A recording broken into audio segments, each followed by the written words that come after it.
Денешниот приемен ден кај градоначалникот Радко Димитровски, граѓаните го искористија да му ги изнесат проблемите од сферата на вработувањето, комуналната инфраструктура и други проблеми кои ги мачат. На нашиот проблем потребуваме една мала помош која што мислам не е некоја голема проблематична работа, така да што јас сум задоволен и мислам дека ќе се подобри и ќе ми се помогне. Се работи за еден делен објект кој што сакам да го купам. Една мала просторија, една мала квадратура за до куќите што имам, за да немам некои проблеми, така да што тоа е тоа. Значи проблемот е во врска со плаќање на партиципацијата. Ми беа обеќале дека ќе ми ја платат партиципација за 2010-2011 година и гледат некакво решение да не да ја плаќат, бидејќи јас сум веќе абсолвент и ќе бранам дипломска, но предуслов е да ја плаќам партиципацијата. Таа не ви е платена колку време? Веќе 2 години.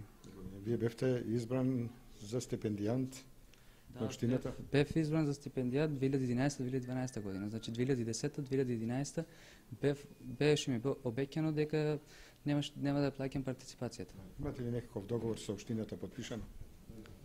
Да, имам договор подпишан со општината, со градоначалникот.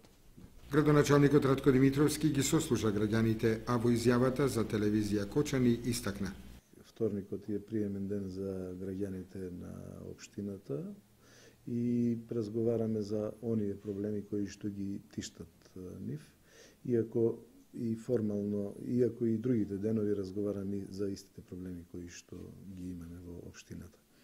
Најчестиот проблем кој што се сретнува денес, имаме примерно 26 странки, до сега тука што заврши приемот со нив. Најчестиот проблем, повеќе од половината се со вработувањето, и тие по некоја стара навика се обраќаат до општината, до првиот човек во општината, заради тоа што во поранешниот систем така било, за да им обезбеди вработување. За жал, ги упатуваме на местата каде што може да се обезбедат вработувањата, било тоа да е во Агенцијата за вработување или јавување на конкурсите кои што се во тек. Другиот дел, другата половина се воглавном од урбанистичко-комунални проблеми.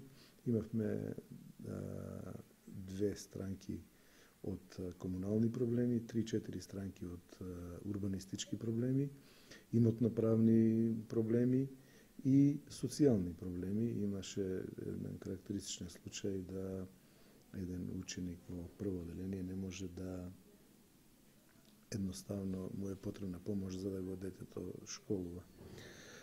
Исто така, бидејќи е во тек конкурсот за стипендии, имаше доста од пријавените кои што се интересира за тоа што е со конкурсот за стипендии, кога ќе се одлучува и како ќе се одлучува. Така да тоа се воглавно проблемите за кои што се интересираат нашите сограѓани. Моето гесло е да секој од граѓаните се сослуша и сите, буквално сите се сослушани, со сите е разговарано. Иако оние, како што реков, кои што имаат негативен одговор во делот на решавањето на проблем, се незадоволни од тоа што не им е решен проблемот, меѓутоа чинам дека се задоволни од начинот од приемот. Карактеристичен беше приемот од 2 наши сограѓанки кои што има комунален проблем со една септичка јама, дури дојдоа лути, меѓутоа после разговорот излегува насмеани заради тоа што вика ако ништо друго ти барем не почести со тоа да поразговараме за тој проблем, а верувам дека нивниот проблем ќе се реши. Праксата да се примаат граѓаните и да се сослушаат нивните проблеми, градоначалникот Димитровски ја практикува секој вторник во неделата, кога е приемен ден, но тоа не значи дека секој интерес за средба со градоначалникот нема да биде реализиран, доколку се разбира се има слободно време.